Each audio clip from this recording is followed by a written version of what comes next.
అవునా? అవునా? మా బావ కూడా అంతేనే. ఏది చెప్తే అది వింటాడు. ఏది చెప్తే అది చేస్తాడు. ఎక్కడికి కావాలంటే అక్కడికి తీసుకెళ్తాడు. ఆఖరికి బంగారం కూడాని అస్సలు ఏది కొనేయమంటే అది కొనేస్తాడు తెలుసా మా బావ కూడా. మీ ఆయన కూడా అంతేనా? తెలుసా అంత మంచోడో మా బావ. జగమే మారినది మధురముగా ఈ వేళ. అంటే రూపాయి ఎవరితో మాట్లాడుతున్నావు? ఏమే నేను మళ్ళీ ఫోన్ చేస్తాను, మా బావ వచ్చాడు.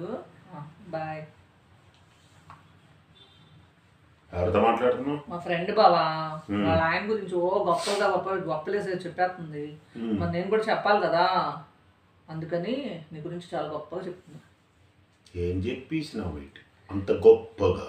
ఏం చెప్తా బావా, నువ్వు నేను ఏది చెప్తే అది చేసేస్తావని, ఏది కొనమంటే అది కొంటావని, ఎక్కడ కావాలంటే అక్కడ తీసుకెళ్తావని, అలా అన్నీ గొప్పగా చెప్పాను బావా.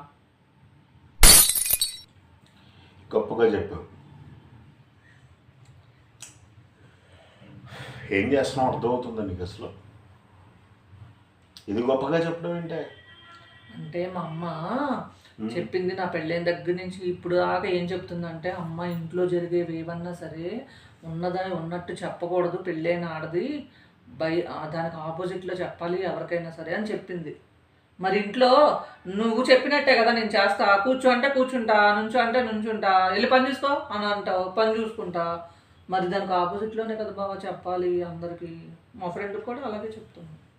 ఓరిది నీ యాసలో మీ అమ్మ చెప్పింది ఇంటి గుట్టుగా ఉంచమంటే కొట్టిన రక్కిన కీచిన గొడవ ఆడుకున్న ఈ 4 గోడల మధ్యనే ఉండాలి, బయటకు మతుకు అలాగే చెప్పకూడదు అని అర్థం.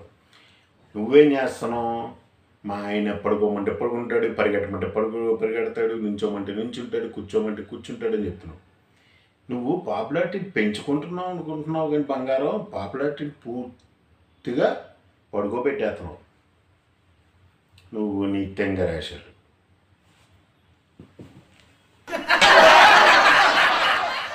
ఏంటో మా ఆయన చెప్పింది వినాలో, మా అమ్మ చెప్పింది వినాలో.